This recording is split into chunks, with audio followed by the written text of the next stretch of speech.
After a hot start to the fall season for Maryland sports, only one team is still unbeaten. Welcome to another episode of the Left Bench TV. I'm Noah Gross. And I'm Christina Johnson. The Maryland football team won its first two games, despite losing starting quarterback Tyrell Pigram to a torn ACL.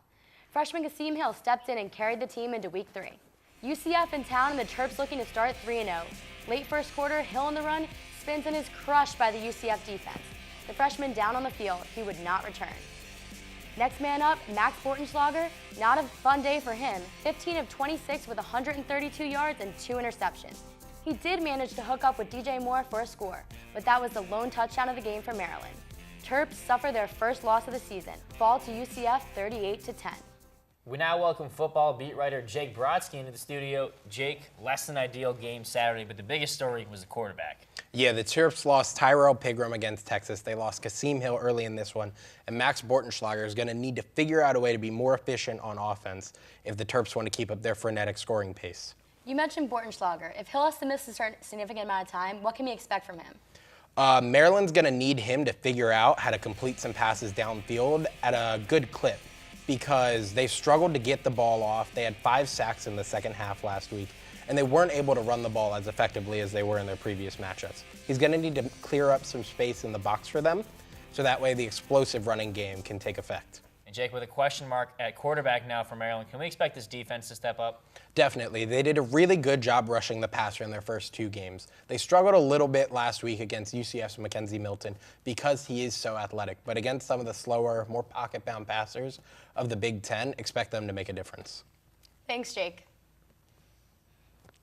At 12-2, the volleyball team is off to its best start under head coach Steve Ayard. TLB TV reporter Micaiah Cherry had the chance to catch up with the 4th-year coach this week. Here with volleyball head coach Steve Ayard, I'm Micaiah Cherry. Coach, you guys are 11-1 currently. Yeah, you know, the young kids have come in and done a really good job. I think we've had some pretty good recruiting process back-to-back, and I'm excited for them. It's obviously early in the year, but they've done some really good stuff, and so far we're having fun and playing well. It's your 4th season here. How far have you seen the program progress? Yeah, it's light years away of where it was, and I think there's light years to go. So when we got here, I thought we had a really, really hard job, and obviously we took it over when it was, you know, in the 160s in the country, and to get votes in the top 25 is a pretty cool thing.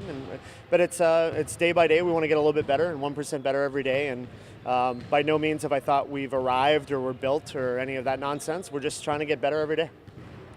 Haley Murray and Kelsey Bazinski have also stepped up. How has their leadership and play on the court contributed to this early success?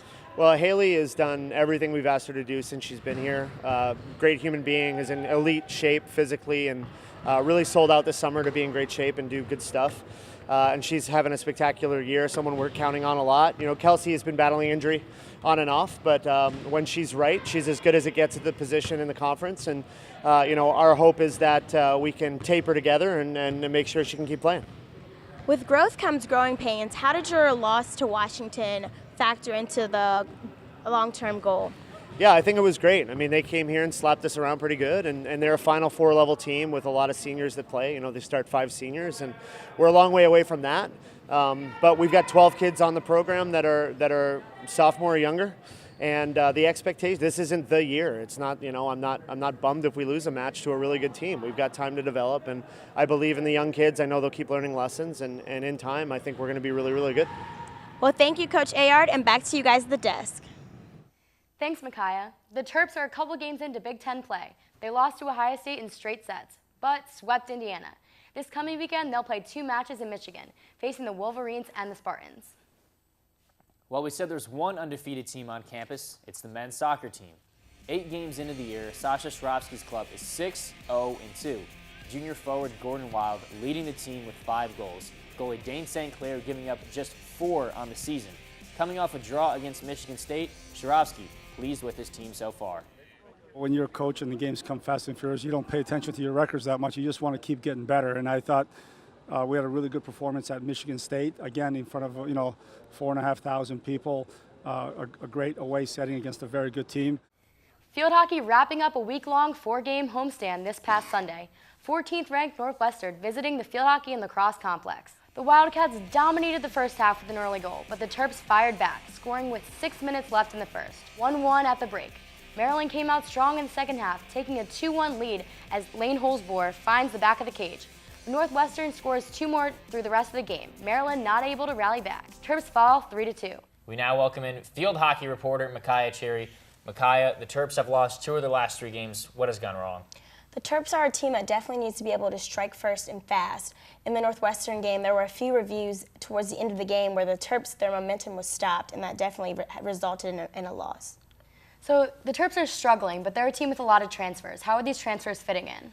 The transfers are definitely helping the Terps with their wins. Sabrina Rhodes, she was a big factor in the Northwestern game. She was able to get a lot of fast breaks and one that resulted in a goal. The freshmen have also stepped up. Kyler Greenwald, who had 2 goals starting off in the beginning of the season. They've been able to adapt, working well with the team. So Maryland really getting into the meat of Big Ten play now. Who can we expect to really step up for them? I think a lot of the upperclassmen, Lane Holzbohr and Linnea Gonzalez, can definitely step up for the team. They've been their go-to for Missy Maharg, but she's also giving a freshman their chance to step up as well. Thanks, Micaiah. The women's soccer team's turnaround season continues, but took a bit of a hit this past week. 3 games into Big Ten play, the Terps are 7-2-1. Both of these losses coming against conference opponents. Maryland was shut out by Rutgers and Northwestern, but topped Illinois 1-0. Well, Noah, some tough losses the past couple weeks, but we've still got our top 5 plays for you. That's right, let's take a look.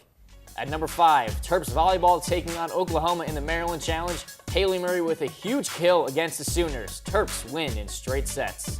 On to 4, Max Bortenschlager finds a leaping DJ Moore who snags the pass and finds the end zone for the only Maryland touchdown of the game. Let's move to field hockey for number 3, where Linnea Gonzalez slips this one past the Iowa goalie for the game winner against the Hawkeyes.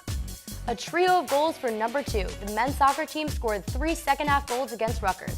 Gordon Wild put the first 2 past the keeper, and Eli Cornally added the third to top the Scarlet Knights. We have arrived at number 1, and it was worth the wait. Erica Pritchard with the huge game-winning block against number 18 USC, winning it for the Terps. Now on to Player of the Week for Maryland sports, DJ Moore. One of the bright spots for Maryland football. Scored his 13th career receiving touchdown on Saturday. Finished the game with 8 catches for 83 yards. Here's Terps offensive coordinator Walt Bell on his star player. Everything is on the table with him. We've handed it to him, thrown it to him, screen game down the field, whatever it takes, to ensure that he gets the ball. Because when he has the ball in hand, as we discussed before, he's hard to tackle, and generally good things happen. While the Terps play on the field took center stage on Saturday, up on the concourse, there was a buzz about a new concession stand serving the region's signature foods. Danielle Stein and I checked it out. There's something special in the water here in Maryland, and it may have something to do with the crabs. It's so tasty, and then just being local with the crab meat. We all are fans of crabs. Actually, I'm going to go for the crab fries. Oh, the crab fries. I think once I get that, I'll be Marylandized. I've only had crabs a couple times, but the crabs here are unbelievable. One new concession stand at Capital One Field now features some local staples. We decided we wanted to have one place where we brought everything together, so we created Maryland Pride. The Maryland Pride opened at the beginning of the 2017 football season. The ingredients here are all local, and even their whopping half-pound Maryland crab cakes are made in-house. The Big Chessie is so popular, been named one of the top foods in not just college concessions, but all football concessions. The stand's location has had some trouble in the past. New favorites like the Little Chessie, a crab and cheese top pretzel made to share with a friend, or the Ambitious Eaters, have fans flocking from all over, bringing in 60% more people last week than ever before. So the Old Bay, we obey everything, so hopefully it'll be a favorite for the visitors too. The Old Bay with everything is just unbelievable. So the food is good purely off the Old Bay, I think. We live in New York, and I miss Maryland so much. Go Maryland, I hope y'all win today. And look at this beauty. We don't get this stuff in New York. And so far, it seems like the fans are catching on to the Maryland Pride. For the Left Bench TV, this has been Danielle Stein and Noah Gross. All right, man. Well, enjoy it and show us what you got here. Yeah. Some good stuff over there in Maryland Stadium. I love having a crab pretzel, so I'm really excited about this stand. You can follow The Left Bench on Twitter and Instagram at The Left Bench and on Facebook, as well as on theleftbench.com. For this edition of TLB TV, I'm Christina Johnson. And I'm Noah Gross. Thanks for watching.